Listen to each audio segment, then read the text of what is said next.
Hello ladies and gentlemen, my name is Niotic the Hero with an interesting video today, and that would be the King of the Undead Hades versus Sailor Moon, the Soldier of Love and Justice. I've wanted to do this matchup between these two for a while due to their interesting abilities that they both have. Before we get into the video, I should clarify a few things. This will be Lambda Power Sailor Moon versus True Body Hades, both in character. Now that that's out of the way, let's begin. First, I'll start with Hades and go over his AP, speed, and hacks abilities, starting with his AP. Hades has some really interesting AP quantification, with his most standard scaling coming from the fact that he has 3 dimensions that he made, which are all infinite or universal in size, this being Hell, Elysium, and the Hyperzone. Hell and Elysium having infinite size statements, and the Hyperzone being much bigger than our universe. Upon dying, these dimensions fell apart without Hades being able to sustain them. A more interesting feat, however, is when Kronos, when dying, he wanted to give up all of his power to save Aeolia. Keep in mind that Kronos was the same person that was stated that he was going to erase every timeline in existence, something that he does during his fight with Aeolia. And it should be noted that there are easily an infinite amount of universes in the Saint Seiya-verse, because there's an infinite amount of possibilities that can happen within the verse, each creating its own universe. So by going by this, Hades is reaching low multiversal to multiversal plus scaling easily. Alright, now that AP is out of the way, we can move on to speed. Speed for Hades is relatively easy and straightforward, unlike some of the aspects of his AP scaling. It comes from Athena being able to move through time with her sheer speed to get the Capricorn Shura to help him in his crisis. Hades has shown multiple times that he's able to evenly clash with Athena, so he would scale to this immeasurable speed too. Next up on the list of things that we have to talk about for Hades is his incredible and overpowered hacks that he has, which is a big reason to why I wanted to talk about him, because of the insane potential that he brings to a versus debate. So to start off, I think we should talk about Hades' passive abilities, his abilities that go off and they're constantly around him just by him existing. And the first one that I want to bring up is his death hacks. Hades' death hacks instantly kills anything that comes within a certain vicinity of him, completely just offing them without them getting any chance for any kind of counterattack as they're already dead. Another one of his hacks that I want to bring up, and the hacks that mainly all the gods have in the Saint Seiya-verse, is his passive attack reflection. This hacks, basically as it sounds like, reflects any offensive hacks that is thrown at Hades right back at the user, and this is shown when he fought Seiya, and Seiya was trying to hit him with his Pegasus Meteor Punch, but it reflected right back onto him, completely stopping the attack and any type of damage that it would have done to Hades. Another one of Hades' hacks would be his removal of the 6 senses. This includes all basic 5 senses and the mind itself. Just by flexing his cosmos, all of his opponent's senses are completely disabled and they cannot use them whatsoever. And finally, Hades' last passive hacks would be his power reduction barrier that makes it to where an opponent can only exert a tenth of their normal power that they can normally, which means that their opponent is vastly weaker than what they would normally be at. And keep in mind that all of this is just passive abilities and not getting into the real meat of what Hades can actually bring to the table in a versus debate. The next part about Hades that I want to talk about is his sword, or specifically what his sword can do. Whenever Hades stabs a person or pierces a person with his sword, their very soul is sent to this void where time does not exist and is outside of the cycle of reincarnation and rebirth, meaning that they will never naturally reincarnate or rebirth ever again, and their very soul will be trapped there for all of eternity until, of course, Hades is killed. And not only that, but also their physical, real body will be completely power nulled, as Shun couldn't feel any cosmos coming from Seiya whatsoever, and they cannot generate any life force either, as he also couldn't feel any life force emitting from Seiya as he was pierced by Hades' sword. Hades calls this true annihilation itself, and it's a very fitting thing to call this ability, as their power node and their very soul is completely trapped in this void where there is no escape whatsoever. So that's Hades' sword and how busted it is. Another one of Hades' abilities that I would like to address is his fate manipulation, something that I see a lot of people overlooking, and it's not just Hades. All of the gods in the Saint Seiya verse can indeed manipulate fate, as their statements of them making a predetermined destiny. And in the very series itself, Shun was fated to be a vessel for Hades to fuse his soul with, so he could have an actual body in our physical realm. So Hades does indeed have fate manipulation. It's just something that not many people really address or acknowledge that he has, or a lot of the gods have in the Saint Seiya verse. Speaking of Shun, another one of the abilities that Hades has is his ability of possession, which is basically where Hades basically goes inside of another person's body with his soul, and he completely overwrites their soul with his, and it makes their soul cease to exist, which is a type of existence erasure. So soul and identity is just completely gone, and all that's left is just Hades inhabiting their body. Hades usually does this with the purest souls that he can find on Earth, because that's what he deems worthy of being a vessel of Hades. Moving on from possession, we have Hades' next ability, which is his ability that he's able to use with the 8th sense, which is his regen. The 8th sense works in Saint Seiya as in their user is able to regenerate their whole entire bodies just by using their soul.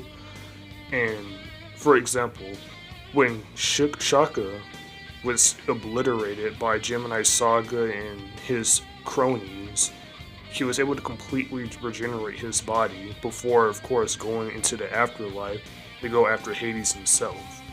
This is important. What's important to know is that everybody in the Saint Seiya verse has soul manipulation. They're able to destroy souls.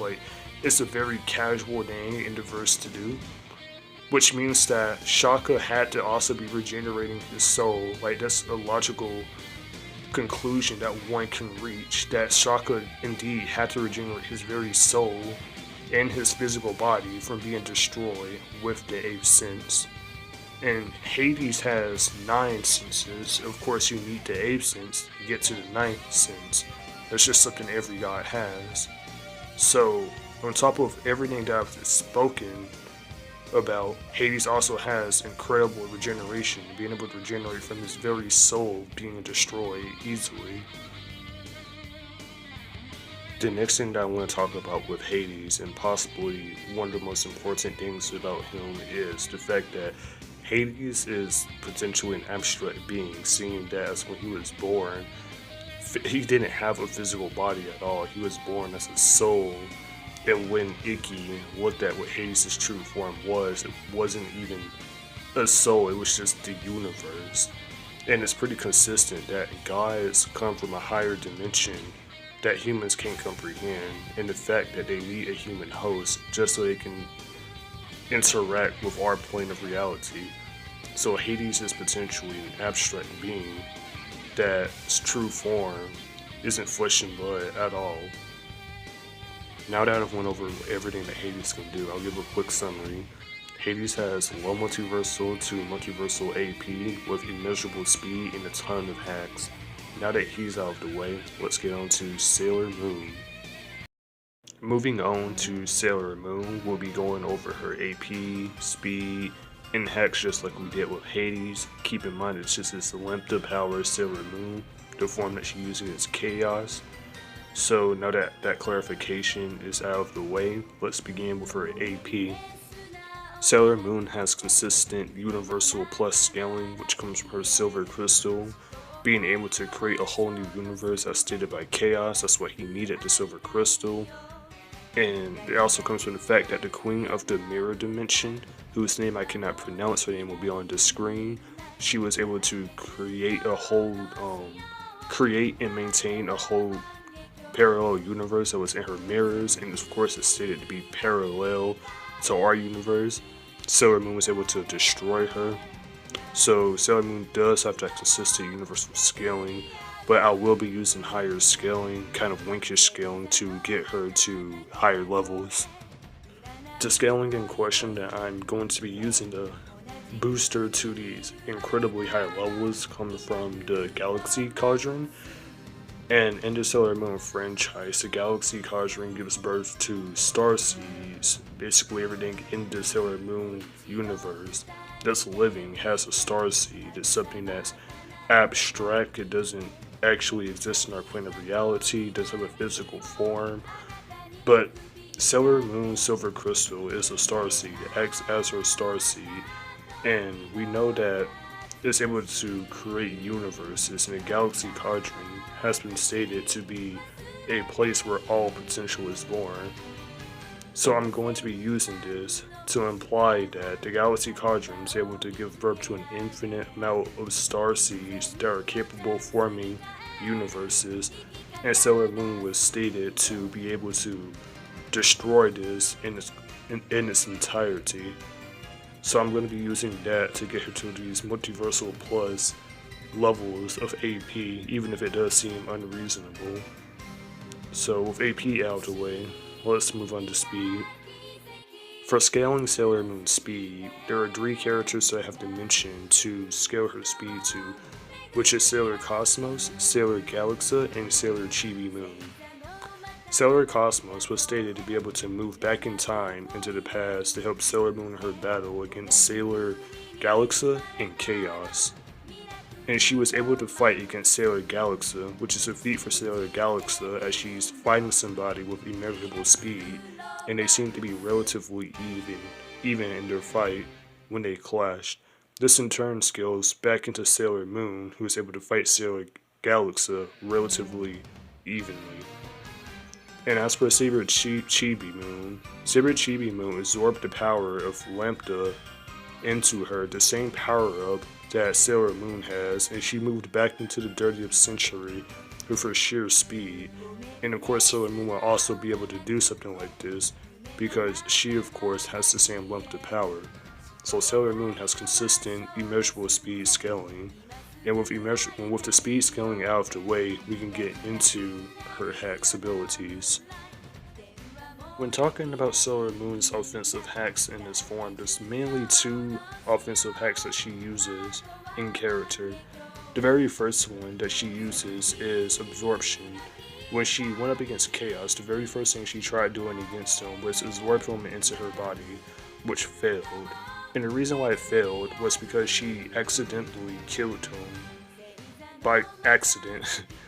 And that was because of her second hacks, which is able to completely reduce a person's concept. It's able to reduce abstract beings and their concepts into too small to ever be found again. The actual word will be on the screen as I cannot pronounce it.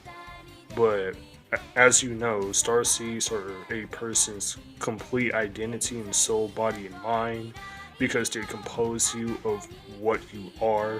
Sailor Moon was able to affect this by, of course, reducing this into and reducing him and Chaos into something that was way too small to ever be found again. And the reason why Chaos would be an abstract being is simply because of the fact that Chaos is just made out of darkness. He doesn't have a physical body at all. He's an accumulation of evil dots and all that really good stuff. And of course, Sailor Moon was just completely able to affect him on this level. So that's it for Sailor Moon's offensive hacks. Moving on to her other hacks that she has. The last thing that I would like to talk about with Sailor Moon would be her insane regeneration. And this comes from the Galaxy Quadrant being able to erase a person's starseed. And starseed, of course, is a person's complete identity, which encompasses their, their concept, their soul, mind, everything comes from their starseed. And the Galaxy Quadrant was said to erase that. When Sailor Moon entered the Galaxy Quadrant, everything was erased. Her whole entire starseed was erased. And she managed to regenerate from it a few pages later, or seconds later, if you wouldn't say that. And it's also important to note that the Galaxy Quadrant also erases a person's starseed from history, because for history in Sailor Moon works in a weird way, because when Mamoru was killed by Sailor Galaxa, his daughter, who time traveled back to the past, was not erased whatsoever, but when he was erased by the Galaxy Quadrant, she actually began to die, and changes in the timeline were starting to happen because of his death, which implies that the Galaxy Quadrant just erases you from history, and Sailor Moon managed to regenerate back from that easily. So that's probably a mid-godly or high-godly regen, and it's a very impressive feat that Sailor Moon was able to achieve that. To summarize everything for Sailor Moon that I've went over, she has Universal Plus to Multiversal Plus AP. That also leads to immeasurable speed scaling. And while not having a ton of hacks like Hades, she does have a lot of good hacks, like being able to reduce a person's concept to be too small to ever be found again, to regenerating her own concept and being erased from history. So all in all, Sailor Moon is an incredibly powerful person, and now it's getting to the verdict of how she would do against the King of the Undead, Hades. Now that both of the combatants are set and researched through, we can actually get into the fight itself and how it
her ways, and there's nobody that's going to stop her. Does it? And her other hacks get hard countered because all it's going to do is just get reflected back into her, and she's just going to be hurting herself. Like, even if she does regenerate herself, she has no way to actually hurt Hades because her absorption's not going to work, and her being able to turn this whole concept infinitely small isn't going to work either. So she has no way to hurt Hades. Hades has her ability, such as possession or being lost in the soul into another form. So he doesn't get to kill her to understand it. So in summary, Hades has numerous ways to defeat Sailor Moon, and Sailor Moon cannot defeat Hades whatsoever. So in this battle, that Hades would note that you have no problems with the skill, guarantees like anything else that knows about that battle. You can leave a comment. My Discord is open if you just ask me for one, and we can just take it out there. But until then, I'm just going to catch you up later. Signing out. Have a good one.